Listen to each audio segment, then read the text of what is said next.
I love you. I love you most. Welcome to episode 17. I can't believe I've made it to 17 episodes of the Decent Wrestling Show. Make sure to like, comment and subscribe. We're closing in on 700 subscribers. If you also want to check out my Damien Priest MV, that's also on my YouTube channel, please do. And enjoy the show. NXT and NXT UK.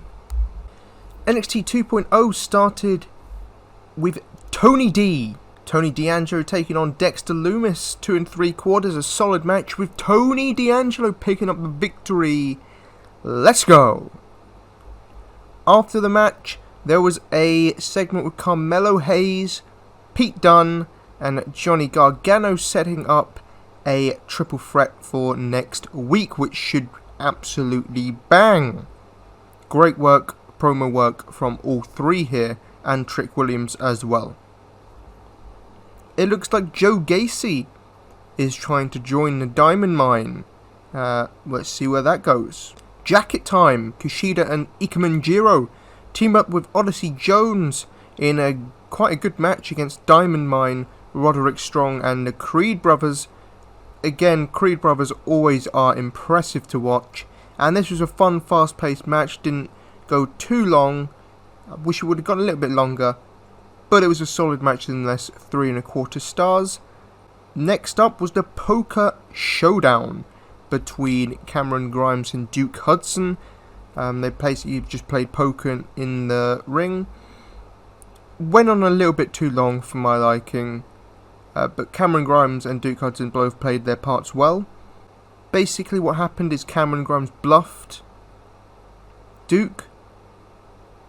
And he had a terrible hand, but Duke folded, which gave Grimes the money and the victory, as his hand was actually not very good. He just bluffed him. After which, of course, you have a poker table in the ring, you have a table in the ring and a wrestling show. It means someone's going through it, and that person was Cameron Grimes, who went through the table. Legado del Fantasma and Zion Quinn segment was next. Zion Quinn picked up a victory in a short match, but then was attacked by Legado del Fantasma afterwards. Santos Escobar made his return after Zion was actually successfully fighting off his two goons. Eventually, they held him on an entrance ramp on the side, and Elektra Lopez, who looked absolutely outstanding, by the way, said nobody says no to Elektra Lopez, and they slammed the back of his head onto the ramp. Kyle O'Reilly and Von Wagner continued their team and picked up a victory against Briggs and Jensen. A pretty good match, solid stuff from everyone here. Continuing to set up Carl and Wagner versus Imperium, likely at TakeOver. Persia Pirotta was in a 2-on-1 handicap as Indy was with Dexter Lumis at the local medical facility. Persia picked up the victory, a dominant win. She looked really good in this one, and it looks like also that Robert Stone could be next to align himself with Persia. It does look like at War Games we're going to be getting a new school versus old school War Games match with LA Knight and Grayson Waller cutting promos on each other. Grayson Waller was basically being an entitled millennial, saying, you know, done are the days of the journeyman, the DIY journeyman. You know, we're done with the working in bingo halls on the way to the big time. I was a reality TV star, and WWE came calling to me. So it's definitely getting that new school versus old school sort of vibe. Ciampa cut a great promo as well, and then out came Bron Breakker to interrupt him, setting up, continuing their feud. Great stuff from Bron Breakker as well. He's just such a natural talent. So I definitely expect a War Games match. Maybe Ciampa Breakker won't be involved in it, but I'm expecting the likes of Mello, Trick, Waller and Tony D'Angelo to be one team, and the other team to be possibly LA Knight, Gargano, Dunn and Loomis. And then you also do Ciampa and Breaker, and Imperium versus Kyle O'Reilly and Von Wagner. That seems to be the direction these matches are going into TakeOver. And finally, the women's side, Raquel Gonzalez had a pretty decent match against Dakota Kai, 3 stars. It was a bit sloppy at times, but still solid enough for a main event. Then there was a big brawl with Toxic Attraction and Io Shirai also involved at the end, and Io Shirai announced War Games.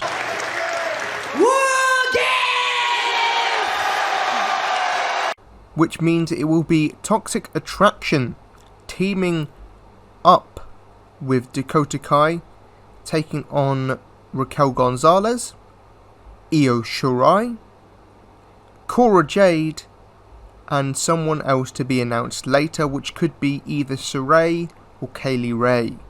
NXT UK, one match to check out, and that is Sam Gradwell versus A-Kid, 3.5 stars.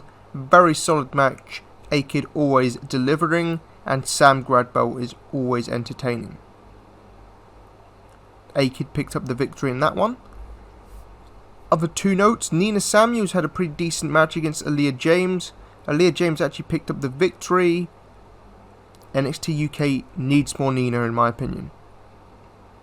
And the main event was a solid tag match as Rowan Raja teamed up with Tioman to take on Gallus. 3 stars, but the most intriguing part was the brawl afterwards as Joe Coffey got involved, but then Charlie Dempsey seems to have joined Raja and Tioman and their family, which will lead to a 6-man tag eventually, and that's going to be an absolute banger. Also really want to see Joe Coffey versus Charlie Dempsey 1-on-1, but really intriguing from Joe Dempsey, and as I said a few weeks ago, I definitely saw his first feud being with Gallus. But aligning himself with Tioman, who's got a great personality, it's going to do wonders for Charlie Dempsey. 5 points of Smackdown. There was a fatal 4-way to determine who will be the 5th member on the Smackdown team.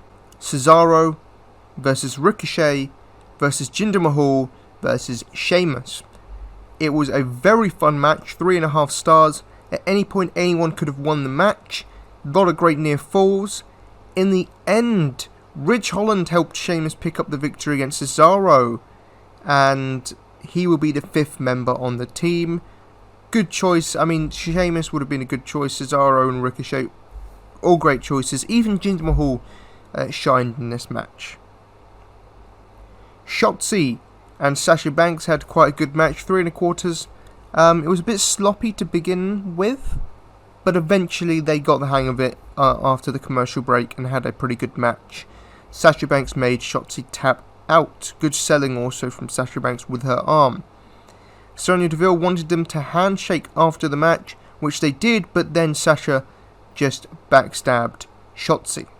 Xia Li and there was another promo for her on this show. She's changed her character slightly. She's now the protector, protecting her family. So we'll see where this goes, but Xia Li is such a badass. It's also announced there will be a 25-man Battle Royal at Survivor Series, dual branded. It was announced backstage when Sonya was trying to help Sami Zayn. Finally, the 5th point is the Bloodline and New Day feud continued on this show, and it was outstanding. The opening segment was absolutely phenomenal. Everyone played their part to perfection here, especially Roman Reigns. Such an elite performer. They were trying to coronate him. Reigns wasn't very happy. He didn't need the props to be the king. He just is the king. Woods came out to interrupt, and then Reigns played the bully to perfection. Him and the Usos destroyed the scepter, the throne, the robe, and then was about to do the crown, and Reigns was taunting Woods the whole time, saying, you sure you don't care about any of this stuff? Are you sure? And Woods was trying to fight it, trying to fight the urge, but the crown was just too much. As Reigns was going to step on the crown, Woods came in and tried to beat up the Usos, but the numbers game caught up to him, and they held him in place as he watched Roman destroy the crown in front of him. Such a great emotional moment, as you really felt for Xavier Woods, something he's worked for his entire life being destroyed in front of him, and Reigns played the bully perfectly. Such a phenomenal opening segment, but Woods was not deterred by this. He challenged Roman later in the night to stand up to him one-on-one without the Usos. So at the end of the show, Woods comes to the ring, cuts a nice promo on Roman Reigns.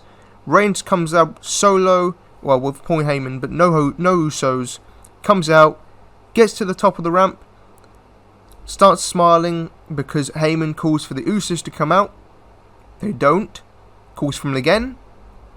They don't. He calls for them a third time. And here they come. Oh, they're flying out from the back as Big E showed up on Smackdown. He beat up the Usos. He threw him out. And then he had a brawl with Roman Reigns. And the Usos got back involved. And Woods, all involved. I believe Kofi's injured. But a really awesome final segment heading into Survivor Series. And Woods got a little bit of revenge in this last segment. But an excellent end and start to the show. Overall, solid show, but the bookends of each of the show were the best things. Survivor Series 2021 took place on November 21st. On the pre-show, the Intercontinental Champion Shinsuke Nakamura took on the United States Champion Damian Priest in a Champion vs. Champion match. They only went about 9.5 minutes, but it was a solid match for what it was. I gave it 3 stars.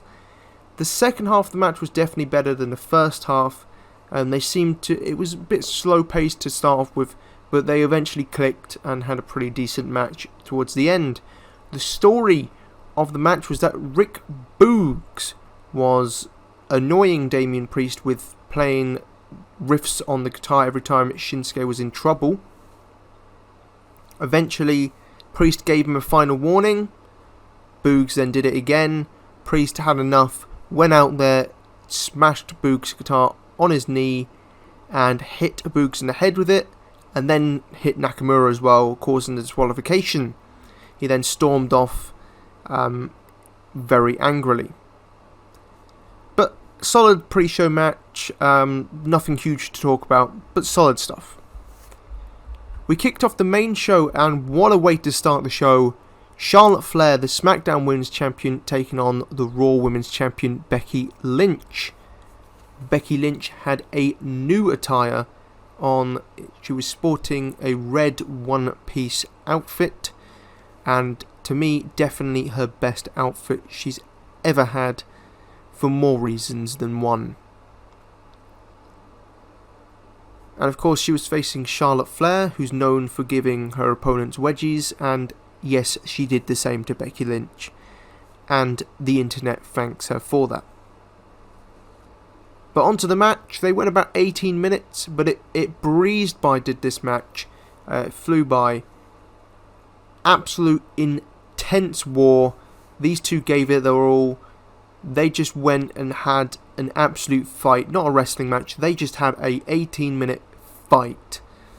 Great back and forth. No one dominated for too long. It really felt like it could go any way. There was some good near falls. Great moments. Couple of iffy moments that stopped it from being a 5-star match. I did in the end give it 4.5 stars. And it was almost match of the night until one more match, which we'll get to later. But excellent match. In the end, Becky Lynch picked up the victory by giving Charlotte Flair a taste of her own medicine with a roll-up. Then it was the men's Survivor Series match as Raw, with Rollins, Balor, Owens, Theory and Lashley took on SmackDown, Drew, Jeff, Woods, Corbin and Sheamus. Owens got himself counted out after about 50 seconds, true to his character in recent.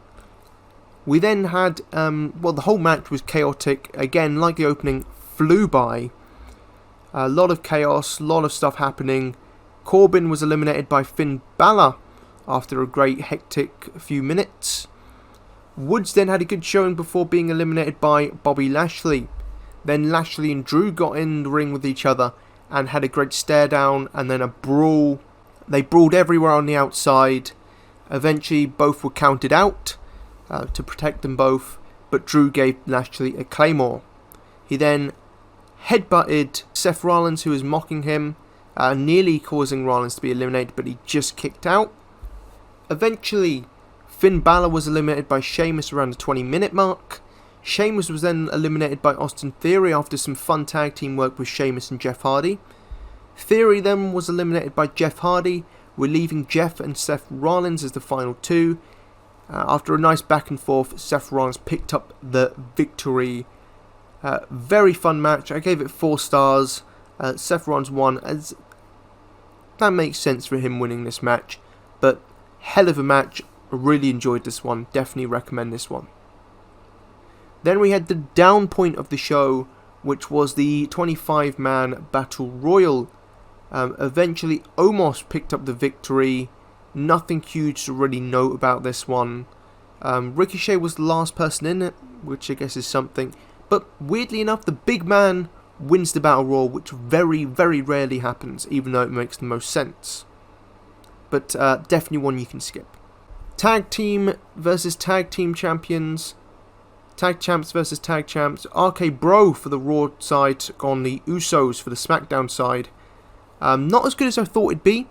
I gave it 3.5 stars. Was simple but effective. And a really nice moment in the end for Randy Orton picking up the win with the RKO. As he breaks the record for most pay-per-view matches in WWE history. Really cool for him. But yeah, both teams worked well, worked hard. Had a very solid tag match. 3.5 stars. Nothing out of this world, but solid stuff all round. Then we had another good match. It was the Women's Survivor Series match. Raw, which was Bianca Belair, Rhea Ripley, Liv Morgan, Carmella and Zelina, taking on SmackDown, which was Sasha Banks, Shayna Baszler, Shotzi, Natalya and Toni Storm. Carmella couldn't get a face mask on, so she was quickly eliminated by Toni Storm. Toni Storm then eliminated Zelina Vega, so a good showing for Toni Storm. But then she was eliminated by Liv Morgan. Then Liv Morgan was eliminated by Sasha Banks. Rhea Ripley, who had an excellent showing, and all her stuff with Shayna Baszler was absolutely phenomenal. I thought they really worked well together. Rhea with a great showing here. Rhea eventually, around 17 minutes into the match, or 18 minutes, Rhea was eliminated by Shayna Baszler. Sasha Banks was then counted out as her team basically turned on her. Which was the downfall for SmackDown, as it was 4-on-1 Bianca Belair versus Natalya, Shayna, Shotzi and Sasha. Then Sasha was of course eliminated, as I said. Bianca then pinned Natalya, Shayna, then had a nice back and forth with Shotzi and picked up the win. Awesome moment for Bianca Belair. She really, after a few high profile losses, really got all her momentum back with this victory, and a dominant showing for her. On the opposite side of things, Shotzi had a very poor performance, very botchy, just did not look good out there. And if opportunities are taken away from her in the future, she only has herself to blame, because that was a poor performance from her on this night. But on positive notes, I thought Bianca looked great in this one, and Rhea Ripley was the standout for me. I thought she was phenomenal. But cool moment, and I really liked the story of this match, especially at the end with Bianca taking on 4-on-1 and picking up the victory. Really cool for her. She is just such a star. 3.5 stars. Then the main event. WWE Champion versus Universal Champion Big E took on the Tribal Chief Roman Reigns. 4 stars and 3/4, almost 5 stars. What a match. This was a late contender for match of the year for me. These two just absolutely tore the house down, and Big E showed that he can compete on Roman Reigns' level, and Roman Reigns once again proves that he is the absolute best professional wrestler, sports entertainer, whatever you want to call him. He is the best at his craft in the world right now. Absolutely insane how good he was. He's such an amazing storyteller, so good at what he does, and he told a great story here as well. These two, Big E held his own in this. I don't want to say that he didn't. He did hold his own in this match. But Roman Reigns is just on another level to everyone else. And great back and forth. No one looked like they were completely dominant. Usually Roman Reigns is quite dominant in his matches. Much more back and forth in this one. Could have gone either way at any time. They kept me on my feet. Great false finishes. Roman even hit a rock bottom at one point. Spear was kicked out of. But they didn't do anything like going through tables or anything. They didn't need all the Gaga or anything. The Usos weren't there. It was one-on-one. Mano a mano. Didn't need any gimmicks. They just went out there and had a fight and told a great story. Roman definitely early on looked scared at Big E because Big E's, he's very powerful. Maybe this is the one person who can step up to him. Then, of course, Roman Reigns grows in confidence, but then so does Big E. Neither one backed down, and I love the ending with one sign of weakness from Big E. He seemed to hurt his leg near the end, and that one little sign of weakness, Roman Reigns pounced on it. As soon as he saw that, he pounced on it, stomped right in the back of Big E's bad leg, gave him the spear and picked up the victory. What a beautiful ending, where Roman just sees the one little piece, instantly pounces and capitalizes and picks up the victory. Also showing that Roman Reigns does not need the Usos. He's never needed the Usos to pick up victories. Hell, he beat Jey Uso on his own. He doesn't need them. He just uses them because they're there. You know what I mean? Because he's the tribal chief, he can do what he wants. Roman Reigns, best in the world, and probably gonna be my wrestler of the year. Such a phenomenal talent. We the ones. So overall, I quite enjoyed Survivor Series. I thought it was a very good show, especially the bookends with Reigns, Big E, and Lynch and Charlotte. I enjoyed both Survivor Series matches. The men's one a lot more. RK Bro and the Usos was a very good match. The only down spot was the Battle Royal. And there was some storyline with an egg, with Cleopatra's egg being stolen, which continued on Raw. But overall, I would say a solid thumbs up from me. I very much enjoyed the show. Nowhere near as good as like Crown Jewel was, but solid stuff all round. Monday Night Raw. A solid episode of Monday Night Raw. I didn't really have any moments I hated or segments I hated. And there was quite a lot of stuff I liked. We opened with RK Bro, with Riddle dressed up as Randy Orton. Always entertaining our RK Bro, as Riddle had a match with Dolph Ziggler. Pretty fun match. Was match of the night of the show. Solid stuff all round. And RK Bro were hilarious together. Riddle won with the RKO, which is a nice moment. Just really fun stuff with RK Bro, really entertaining. Other stuff on this show, Becky Lynch cut out actually a really good promo, a good heel promo on the crowd and the other females in the back. After her promo, Bianca Belair came out and squashed Tamina. Nothing out of this world, but another win for Bianca Belair. She was then attacked by Doudrop afterwards and Natalya. So continuing Bianca Belair and the Doudrop feud. Another thing I was not a huge fan of, but I didn't hate it, it was fine, was the Street Profits took on Omos and AJ Styles. Omos and AJ Styles won the match via disqualification after the Street Profits sprayed Omos with fire extinguishers. Harmless fun, but nothing out of this world. But it's always nice to see stuff with the Street Profits and AJ Styles. I actually want to see a singles match between Dawkins and Styles and Montez and Styles. Both would be bangers. Dana Brooke became 24/7 champion. So she was celebrating, and because obviously none of the men want to hit a woman, she got away scot-free. So it looks like the 24/7 title is going to be going through the women's division now. Bobby Lashley with a returning MVP who cut a scathing promo on Rey Mysterio. It was a 2-on-1 handicap and a pretty fun match at that. Didn't go too long, but Bobby Lashley just killed the Mysterios. They did get some offense back in, but it made Lashley look like an absolute monster. Great building back for Bobby Lashley. after his loss to Goldberg.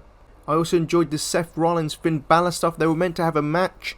Rollins cut a nice promo and then beat up Finn Balor as he was making his entrance and hit him with the stairs and curb stomped him twice. So that match was called off. Continued build up for Seth Rollins and his eventual title match with Big E. A bad moment was during a replay, a fan jumped the barricade and attacked Seth Rollins. Seth Rollins did manage to get him in a face lock before security took him away.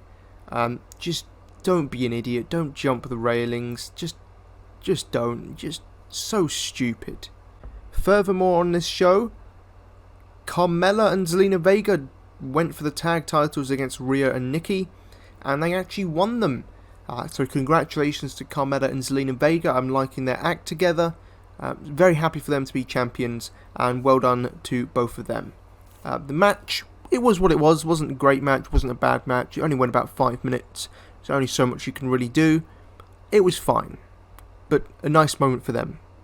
And the final thing was sort of a thread throughout the whole show is Mr. McMahon wanted his egg back. Sami Zayn eventually found it, or found the person who stole it, which was Austin Theory, because Austin Theory wanted to take a selfie with it, and then got scared and took it back to his hotel room. So, Mr. McMahon was going to reward whoever found the egg with a WWE Championship match later in the night. But instead of giving it to Sami Zayn, he gave it to Austin Theory, because nobody likes a snitch. Again, continuing the conspiracy against Sami Zayn. And he actually has a point here about this conspiracy. But he was so mad, so he took the US Open Challenge against Damian Priest, as Apollo Crews did not want to face him that night, although he did cut a promo on Priest. So it was Damian Priest, Sami Zayn, pretty decent match. Sami Zayn kind of taunted Priest with the US title, which again continued Priest's character of being set off late in the match and then just beat the absolute living daylight out of Sami Zayn and picked up the victory to continue his streak of wins on Raw. Then the WWE Championship match was the main event as Big E took on Austin Theory. Again, didn't go too long, was solid stuff. Rollins and Owens were both out there ringside and both got involved. In the end, Big E picked up the victory as expected. Then there was a fight between Rollins and Owens and Big E, continuing on all their feuds there. So yeah, a solid episode of Monday Night Raw. I'd give it a 7. It was a fine show. It flew by. Tokyo Joshi Pro Wrestling TJPW held a show at the absolutely stunning and beautiful venue of KBS Hall in Kyoto, Japan, with the beautiful stained glass. And what a show it was! On previous reviews of the latest TJPW shows, I haven't been as positive. There haven't been great shows, to be honest. Some I haven't even bothered to review because they just have been a bit stale. But this one was different. This one felt bigger. Maybe it was because of the beautiful venue, but it just felt a little bit bigger, and the matches were higher quality. And I had a really fun time with this show. So there was 6 matches, the weakest being a 3 1/4 and the best being 3 3/4, so that tells you about the quality of each match. We opened with Hikari Noa taking on Moka Miyamoto. Now to me, in this match, I thought Moka put in a great performance and showed that she really is one of the most underrated roster members of Tokyo Joshi Pro Wrestling. I thought she was really good in this one, and put up a great performance against the International Princess Champion. Hikari Noa, who, shout out to her for the shirt I ordered, she actually wrote Hikashio Forever on the bottom left of it, as she knows I'm a huge Senna fan, so that was really sweet of her. But this one, 3 1/4, it was a very solid opening match, very good performance from both girls, and as I said, Moka, underrated. Obviously Hikari Noa won the match. Match 2 was a really fun match between Hyper Mizawa, Haruna Neko and Suzume, a bee, a cat and a superhero. Super fun triple threat match. I believe Hyper Mizawa was streaming it on Twitter, because why not, I guess. But Neko and Suzume were double teaming Misawa, but then started fighting each other because, well, it's a three-way match, only one of them can get the pin to win the match.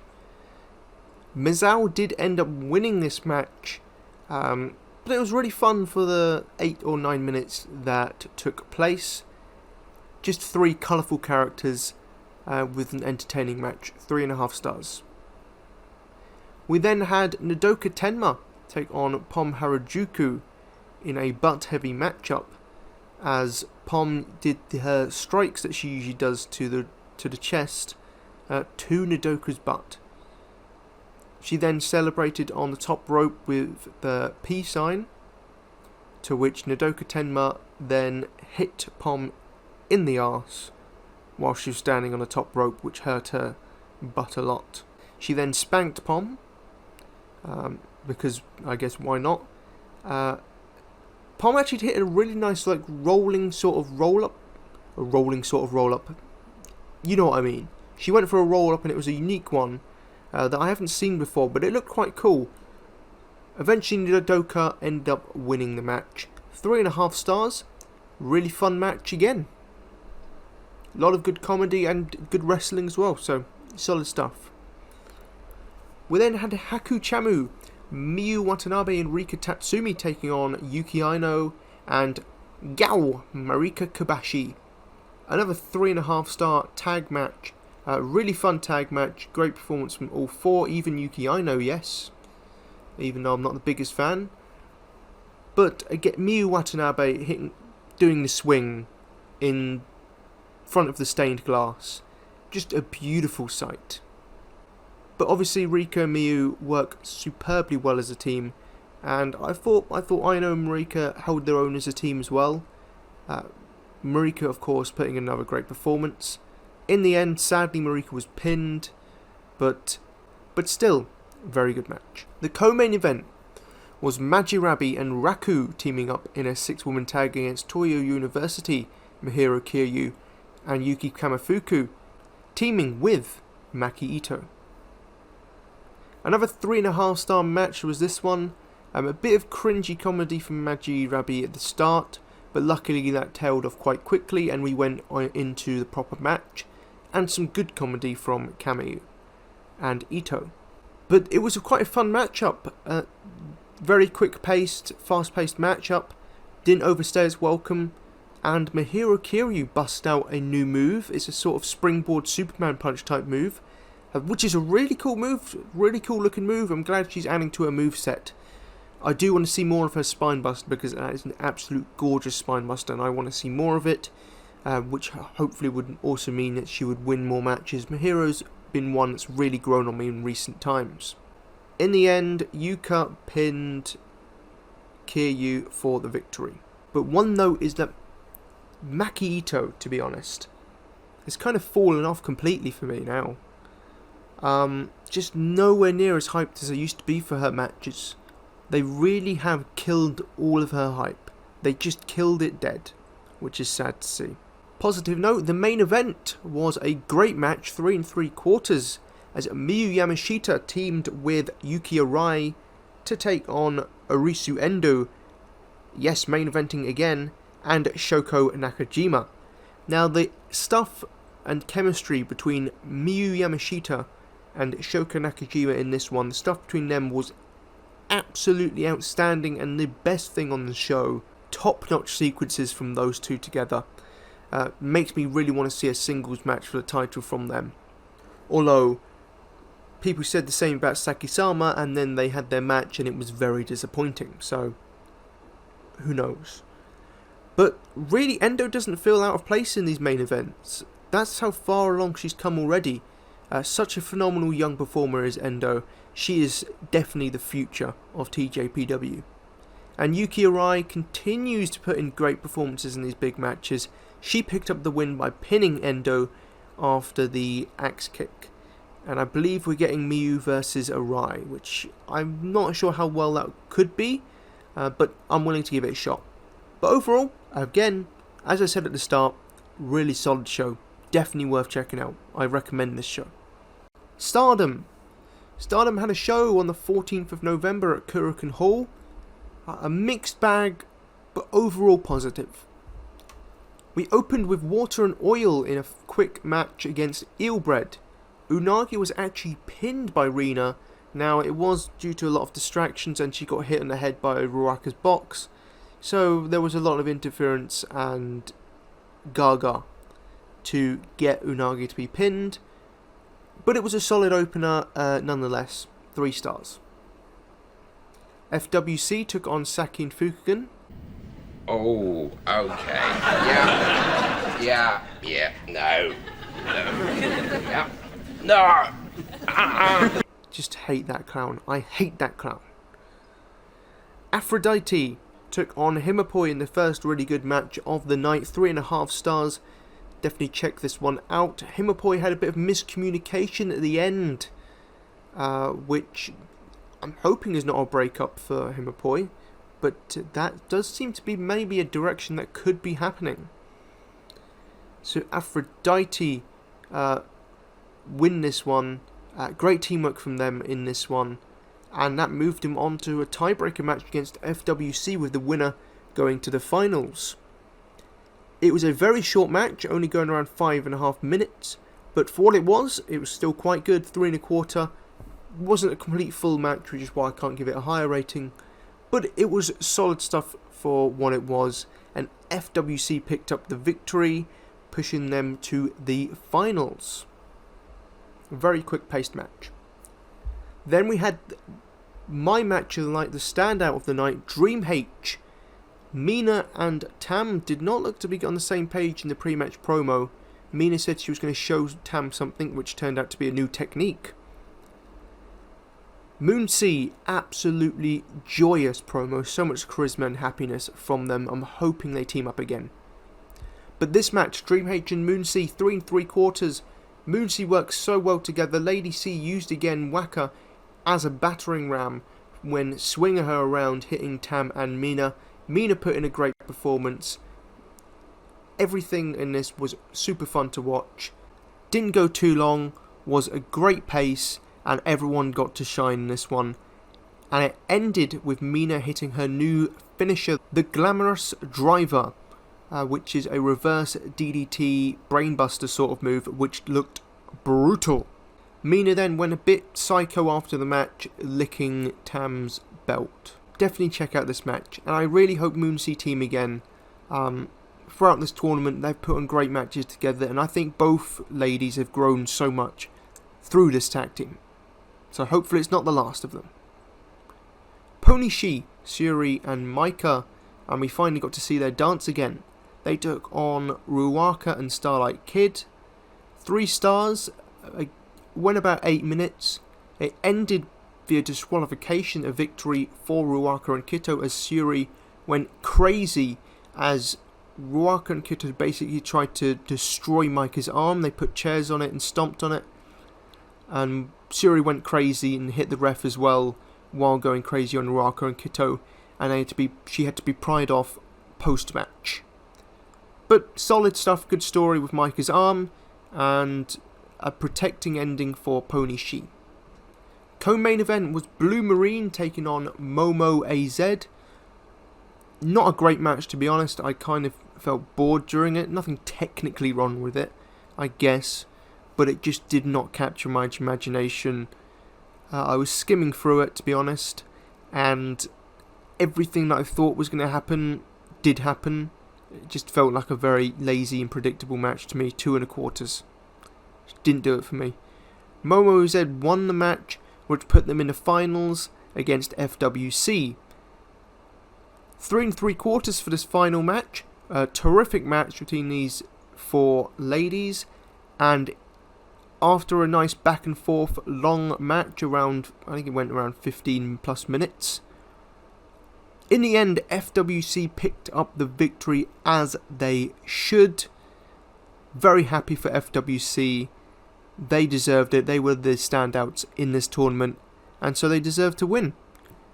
So overall it was a solid show. Nothing outstanding or out of this world, but it wasn't bad by any stretch of the imagination. But I mildly recommend this show. Appreciation Corner. For this week's Appreciation Corner, I chose Yuki Kamifuku from Tokyo Joshi Pro Wrestling, also known as Kamiyu. And I asked again, what is it about Kamiyu that makes you a fan? What do you love about Kamiyu? Here are the responses I got. She's funny and her matches are fun, but what I love most about her is how much she interacts with her fans. It's so awesome. Yes, Kamiyu is always lovely to her fans, and so many fun matches, whether that be comedy or serious. Both types of matches she does well. I think she's super cool. She had a cool aura about her when I first saw her in her rookie year, which would have been 2017 to 2018. From there, she really evolved into the casual beauty. In the ring, she makes everything entertaining and is so good. Outside the ring, she seems nice and fun to be around. She's definitely had a great progression over her career and has become, in my opinion, one of the best performers in Tokyo Joshi Pro Wrestling in 2021. I love her overall presence, really. She's beautiful, her matches are really entertaining, she has the best English out of anyone in promotion, which makes her even more engaging to me. I really feel like in a couple of years, she could be the face of the company. I could even argue with that and say even next year I think she can be the face of the company. I think 2022 could be a big year for Kamiyu. I think she's ready. I think she's ready to take up the next step in her career and become the champion, the top person in Tokyo Joshi Pro Wrestling. She's always very open with her opinion, which I really like about her, and her theme song is a banger. I assume you're first talking about Old MacDonald, which is a banger of a theme song, but her new one, Flaky Queen, is one of the best theme songs I've ever heard. Absolute masterpiece. And a worthy successor to Old MacDonald Had a Farm.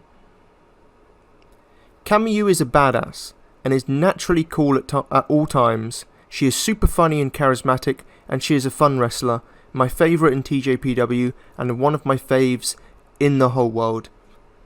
Same for me, absolutely, definitely, I'm working on a top 50 Joshis, and she's definitely going to be in the top 10, and she's definitely in my top 3 favourites in Tokyo Joshi Pro Wrestling, up there with Marika.